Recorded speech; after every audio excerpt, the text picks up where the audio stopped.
May 1945. An Allied interrogation room in Frankfurt. The walls are grey concrete. The only light comes from a naked bulb that buzzes like a trapped fly. Sitting at a metal table is Klaus Wegner. He is 20 years old now. A baker's son from Dresden. He is not handcuffed, but he cannot stop shaking.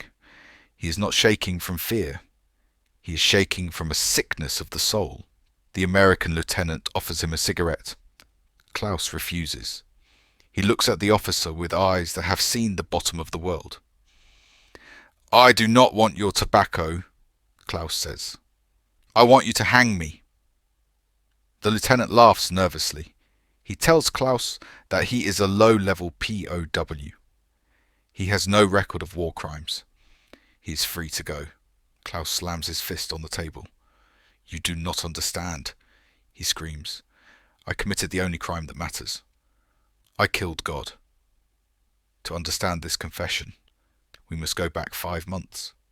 December 1944. The Belgian border near Malmedy. The geography is a white tomb. The temperature is 25 degrees below zero. The air is not oxygen. It is needles of ice that puncture the lungs with every breath. A holding pen sits in the middle of a frozen field. Inside the razor wire, 300 men huddle together. They are the debris of the Wehrmacht, defeated, starving, waiting to freeze. Klaus stands next to Friedrich, his childhood friend. They are leaning against each other, a tripod of misery. Klaus's uniform is a rag. His blood moves through his veins like sludge. He watches the American guards. He hates them. He has been told they are gangsters, cowboys who shoot prisoners for sport. He sees a guard pacing the line. Private Silas Vance, 22. A mechanic from Stark County, Ohio. Silas is pacing to keep his heart beating. He looks at the prisoners. He sees the grey faces. He sees the boys who look just like his brother. A truck pulls up. Soldiers toss bundles into the snow. Supplies. Klaus squints. He sees olive drab fabric. It looks thin. Pathetic. He scoffs. The sound cracks his dry lips. "Look," Klaus whispers to Friedrich. The cowboys are making a joke. They throw us their table napkins. He kicks the bundle. "I will not die wrapped in American trash." But the night brings a cold that defies physics. It is a cold that snaps steel. Friedrich collapses. He stops shivering. This is the end. Panic breaks Klaus's pride. He crawls through the mud. He grabs the garbage. He unfolds it. It is not a blanket. It is a sleeping bag liner, tightly woven wool, a technological marvel of insulation. Klaus wraps it around himself and Friedrich. He prepares to mock it. But then, the heat hits him. The fabric traps his body heat instantly. It reflects life back into him. And then, the smell. Klaus presses his nose into the wool. It smells of peppermint. It smells of gun oil. It smells of a living man. He looks through the wire. He sees Silas Vance. The American is standing at his post, but he is not wearing his winter gear. He is wearing a thin field jacket. Silas is shaking. He is stamping his feet. He has stripped the liner from his own bag. He has given away his insulation to the enemy. Klaus feels a tear freeze on his cheek. He is warm. His muscles loosen. The blood begins to flow freely again. He sleeps. Morning comes. Fog covers the camp. It is a thick white soup. Chaos erupts. A group of desperate SS officers in the holding pen make a break for it. They rush the wire. Screams. Gunshots. Confusion. Klaus does not want to escape.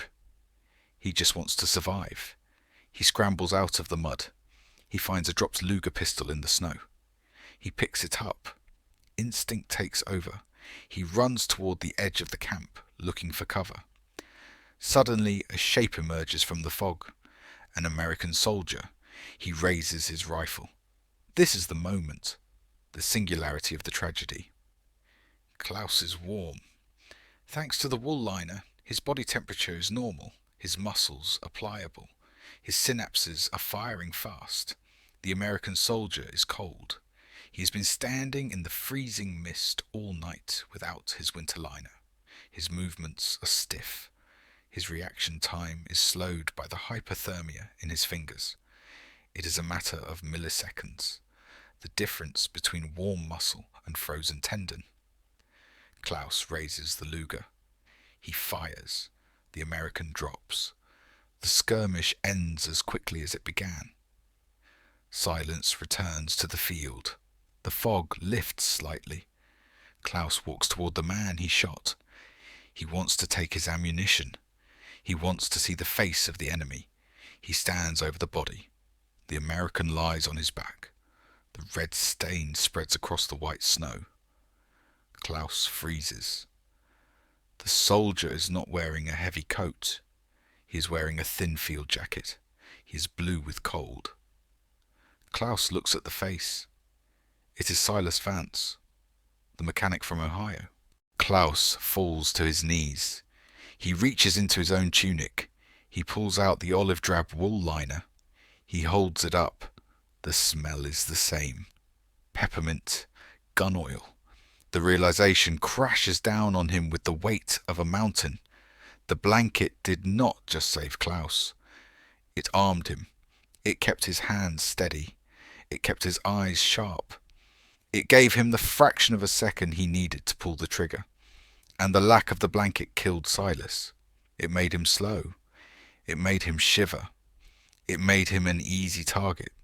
Silas Vance died because he was kind. Klaus Wegner lived because he accepted that kindness, and then used the strength it gave him to kill the giver. Klaus screams. It is a sound that has no language. He tries to put the liner back on the dead body. He tries to warm the corpse. But the physics of the weave only works on the living. Back in the interrogation room, 1945. Klaus looks at the lieutenant. His eyes are dead. "I am not a war criminal," Klaus whispers. "I am a paradox. I am the bullet that was fired by mercy." The lieutenant does not know what to say. He stamps the papers. "Release him," he says. Klaus walks out of the prison. He walks into the sunlight of a new Germany. He carries a bag. Inside is the olive drab liner. He will live for another 60 years. He will become a wealthy man.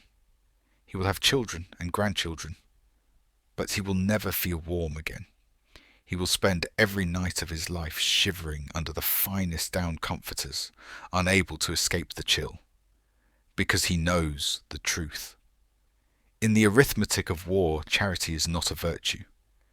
It is a tactical error. He walks down the street, an old man in a nice coat, forever trapped in that fraction of a second where a good man died because he gave his enemy the power to kill him. This is the cost of the blanket. It warms the body, but it freezes the soul forever.